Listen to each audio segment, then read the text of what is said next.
Hello guys, আজকে তোমাদের জন্য আবার একটা নতুন ভিডিও নিয়ে চলে এসেছি। তো ভিডিও শুরু করার আগে বলে নিই, আমার চ্যানেলটিকে সাবস্ক্রাইব করে পাশে থাকা বেল আইকনটি ক্লিক করে দেবেন এরকম ভিডিও সবার আগে পাওয়ার জন্য। তো চলুন ভিডিও শুরু করা যাক। আজকে আমরা দেখবো যে আমরা এই এক্সেলের মধ্যে লোগো কিভাবে বানাবো। লোগো বানানোর জন্য আমাদের ফটো দরকার পড়ে। তো ফটোটাকে আমরা কিভাবে ইনসার্ট করবো? ফটো ইনসার্ট পাওয়ার জন্য আমরা প্রথমে ইনসার্টে চলে যাবো। ইনসার্টে গিয়ে এখানে পিকচারে ক্লিক করি। এখানে আমার ফোল্ডার খুলে গেছে ইমেজে। সেখান থেকে আমি যে কোনো একটা পিকচারকে সিলেক্ট করে আমি যখন এন্টার করবো, দেখতে পাচ্ছ পিকচারটা আমার কাছে চলে এসেছে। এবার আমার কি করতে হবে? পিকচারের ব্যাকগ্রাউন্ডটা আমি রিমুভ করবো। তার জন্য রিমুভ ব্যাকগ্রাউন্ডে ক্লিক করে দিলাম।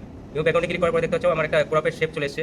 তো আমার যেটা ক্রপ শেপ আছে আমি ওই শেপেই আমি এটাকে রিমুভ করবো। তো তার জন্য আমি কিপ চেঞ্জেস করে দিলাম। কিপ চেঞ্জ করে আমার এটা চলে এসেছে। এবার আমি একটা শেপ নিয়ে নেবো। এখানে পিকচার লেআউট আছে। পিকচার লেআউটে গিয়ে একটা শেপ আমি যখনই নেবো, এখানে দেখতে পাচ্ছ অনেক রকমের শেপ আছে। যে শেপের উপরে আমি ক্লিক করবো সেই শেপটা আমার চলে আসবে। এবার এখানে টেক্সট আছে। টেক্সটে আমি যে কোনো নামও দিয়ে দিতে পারি, যেটা আমার কোনো চ্যানেল বা কোনো কিছু নাম দেওয়া আছে সেই নামটা আমি এখানে লিখতে পারি। সেখানে ধরুন আমি লিখে দিলাম পিবি ক্রিয়েশন।